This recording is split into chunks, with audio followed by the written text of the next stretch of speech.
Mr. Speaker. My question is to the Minister of Transportation. Last week, I spoke to the Minister and wrote him a letter about one of my constituents, Marie-Julie Cosenzo. She is a paramedic in Gatineau. She lives in Ottawa.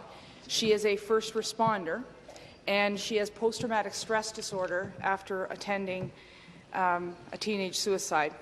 The reason her license was revoked is cited as quote-unquote psychiatric disorders, yet Ms. Cosenzo's psychiatrist told Ministry of Transportation officials that there's no quote psychological reason why her ability to drive a personal vehicle should be limited. She further states, in fact, limiting her mobility is likely to exacerbate her mental health symptoms.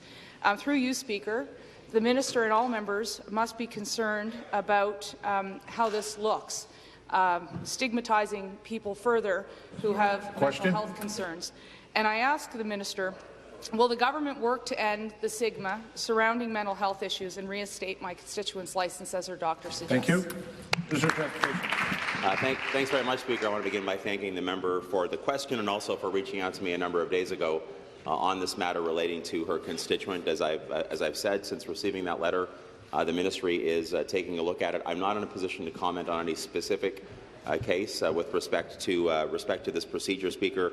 I should point out, and happy to have, obviously I will have a follow-up opportunity in the supplementary from the Ministry of Transportation's perspective. There is no blanket decision that gets made with respect to the medical review of licenses. Everything is done on a case-by-case basis, Speaker. And I would also point out that at all times, which I think that member and her constituents and every member in this House could appreciate, Speaker, at all times the ministry keeps the safety of all users on our roads in terms of its paramount concern. And I'd be happy to provide more information in the follow-up. Thanks very much, Speaker. Thank you. Supplementary, the member from Chatham-Kent-Essex. Thank you, Speaker. To the Acting Premier. Speaker, earlier this year, while surrounded by Ontario's first responders, the Minister of Labour made a plea for those suffering from PTSD to step forward and seek treatment.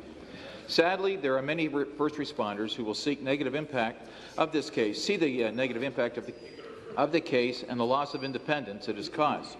Many will feel as though they must choose between suffering in silence and suffering the consequences of seeking help. Ministers have insisted we must reduce the stigma associated with PTSD and encourage people to get help, yet the actions of their ministries have added to that stigma. Our first responders deserve better, and your ministries must do better. So, Speaker, to the Acting Premier, what immediate steps will this government take to address the systemic discrimination against PTSD sufferers? Thank you, Minister of Transportation.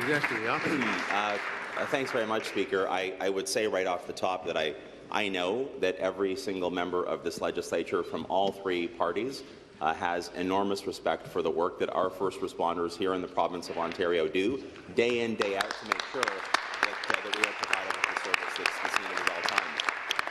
I will speak from the perspective of the Ministry of Transportation. As I said just a moment ago, in response to the first question, there is no blanket approach that the ministry takes with respect to dealing with medical review of driver's licenses.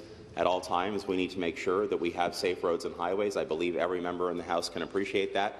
We will continue to work with all of the individuals who have driver's licenses in the province to make sure that if there is a concern raised by a medical professional, that we can help them work through the system.